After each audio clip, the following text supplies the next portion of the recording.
முதல் வாசகம்.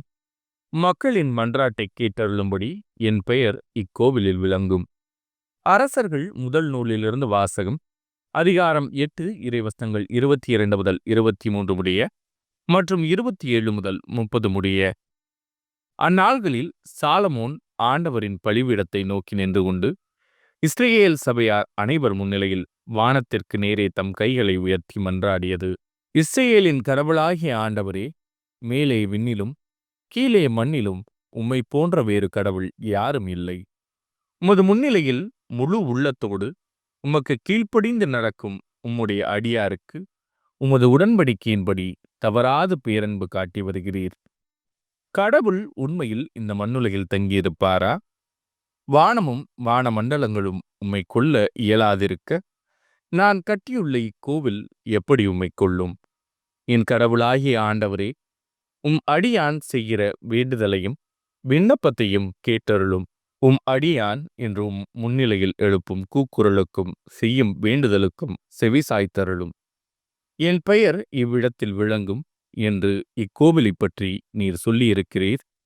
இவ்விடத்தில் உம் அடியான் செய்யும் வேண்டுதலை கேட்டருள்வதற்காக இரவும் பகலும் உமது கண்கள் இதனை நோக்கியிருப்பனவாக. உம் அடியானின் விண்ணப்பத்திற்கும் இவ்விடத்தை நோக்கி செய்கிறவும் மக்கள் இஸ்ரேலர் வேண்டுதலுக்கும் செவிசாய்ப்பீராக. உமது உறைவிடமாகிய விண்ணகத்திலிருந்து கேட்டு அருள்வீராக. கேட்டு மன்னிப்பு அருள்வீராக. இது ஆண்டவரின் அருள்வாக்கு. இறைவா, உமக்கு நன்றி. பதிலுரை பாடல். ஆண்டவரே, உமது உறைவிடம் எத்துணை அருமையானது! என் ஆன்மா ஆண்டவரின் கோவில் முற்றங்களுக்காக ஏங்கித் தவிக்கின்றது. என் உள்ளமும் உடலும் என்றுமுள்ள இறைவனை மகிழ்ச்சியுடன் பாடுகின்றது. படைகளின் ஆண்டவரே, என் அரசரே, என் கடவுளே, உமது பீடங்களில் அடைக்கலான் குருவிகளுக்கு வீடு கிடைத்துள்ளது. தங்கள் குஞ்சுகளை வைத்திருப்பதற்கு சிட்டுக்குருவிகளுக்கு கூடும் கிடைத்துள்ளது. ஆண்டவரே, உமது உறைவிடம் எத்துணை அருமையானது! உமது இல்லத்தில் தங்கியிருப்போர் நற்பேறு பெற்றோர். அவர்கள் எந்நாளும் உம்மை புகழ்ந்து கொண்டே இருப்பார்கள். எங்கள் கேடயமாகிய கடவுளே, கண்ணோக்கும். நீர் திருப்பொழிவு செய்தவரின் முகத்தை கனிவுடன் பாரும். ஆண்டவரே, உமது உறைவிடம் எத்துணை அருமையானது! வேற்றிடங்களில் வாழும் 1000 நாள்களிலும் உம் கோவில் முற்றங்களில் தங்கும் ஒரு நாளே மேலானது. பொல்லாரின் கூடாரங்களில் குடியிருப்பதினும் என் கடவுளது இல்லத்தின் வாயிற்காவலனாய் இருப்பதே இனிமையானது. ஆண்டவரே, உமது உறைவிடம் எத்துணை அருமையானது!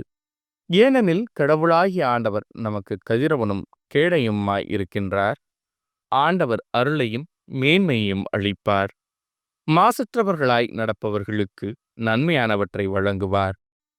ஆண்டவரே, உமது உறைவிடம் எத்துணை அருமையானது! நற்செய்திக்கு முன் வாழ்த்தொலி. அல்லேலூயா, அல்லேலூயா. ஆண்டவரே, நீர் உம் நியமங்களை தந்தீர். உம் ஒழுங்குமுறைகளில் என் இதயம் நாட்டங்கொள்ளச் செய்யும். அல்லேலூயா.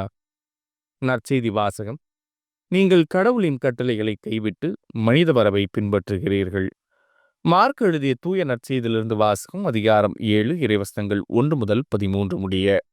ஒரு நாள் பரிசேயரும் எருசலேமிலிருந்து வந்திருந்த மறைநூல் அறிஞர் சிலரும் இயேசுவிடம் வந்து கூடினர்.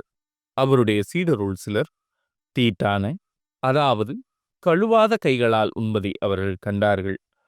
பரிசேயரும் ஏன் யூதர் அனைவருமே தம் மூதாதையர் மரபை பின்பற்றி கைகளை முறைப்படி கழுவாமல் உண்பதில்லை. சந்தையிலிருந்து வாங்கியவற்றை கழுவிய பின்னரே உண்பர். அவ்வாறே கிண்ணங்கள், பரணிகள், செம்புகள் ஆகியவற்றை கழுவுதல் போன்று அவர்கள் கடைப்பிடிக்க வேண்டிய மரபுகள் இன்னும் பல இருந்தன. ஆகவே பரிசேயரும் மறைநூல் அறிஞரும் அவரை நோக்கி, உம் சீடர் மூதாதையர் மரபுப்படி நடவாமல் தீட்டான கைகளால் உணவு அருந்துவதேன் என்று கேட்டனர். அதற்கு அவர், வெளிவேடக்காரர்களாகிய உங்களை பற்றி எசாயா பொருத்தமான இறைவாக்கு உரைத்திருக்கிறார். இம்மக்கள் உதட்டினால் என்னை போற்றுகின்றனர், இவர்கள் உள்ளமோ என்னை விட்டு வெகு தொலைவில் இருக்கிறது. மனித கட்டளைகளை கோட்பாடுகளாக கற்பிக்கின்றனர், இவர்கள் என்னை வழிபடுவது வீண் என்று அவர் எழுதியுள்ளார். நீங்கள் கடவுளின் கட்டளைகளை கைவிட்டு மனித மரபை பின்பற்றி வருகிறவர்கள் என்று அவரிடம் கூறினார்.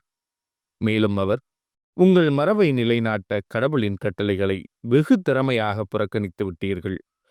உன் தந்தையையும் தாயையும் மதித்து நட என்றும், தந்தையையோ தாயையோ சபிப்போர் கொல்லப்பட வேண்டும் என்றும் மோசே உரைத்திருக்கிறார் அல்லவா? ஆனால் ஒருவர் தம் தாயையோ தந்தையையோ பார்த்து, நான் உமக்கு தர கடமைப்பட்டிருக்கிறது கொர்பான் ஆயிற்று, அதாவது கடவுளுக்கு காணிக்கையாயிற்று என்றால், அதன்பின் அவர் தம் தாய் தந்தைக்கு எந்த உதவியும் செய்ய நீங்கள் அனுமதிப்பதில்லை. இவ்வாறு நீங்கள் பெற்றுக்கொண்ட மரபின் பொருட்டு கடவுளின் வார்த்தையை பயனற்றதாக்கி விடுகிறீர்கள். இதுபோல நீங்கள் பலவற்றைச் செய்கிறீர்கள் என்று அவர்களிடம் கூறினார். இது ஆண்டவரின் அருள்வாக்கு. கிறிஸ்துவே உமக்கு புகழ்.